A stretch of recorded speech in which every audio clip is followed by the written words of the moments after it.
አንድ እህቴ ምን እየሰራሽ ነው ብላ ጠይቃኝ፣ በኩራ እየሰራህ ነው ብያ፣ በኩራ ምንድን ነው ብላ ጠይቃኛለች። እና አሰላሙ አሌይኩም ረህመቱላሂ በረካቱ። ውድ ቤተሰቦቼ እንዴት ናችሁ? ሰላም ናቸው? ተኔ ጋር ሁሉ ሰላም።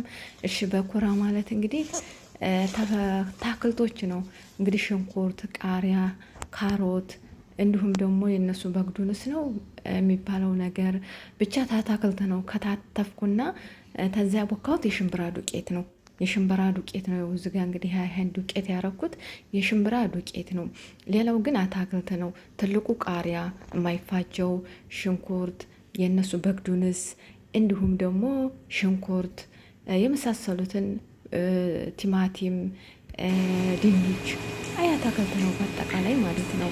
እሱን አርጌ የሽምብራ ዱቄት አርጌ ወካው ተከተፍኩ በኋላ በዚህ መልኩ እንግዲህ የተጋገርኩ ማለት ነው። በኩራ ማለት ይሄ ነው።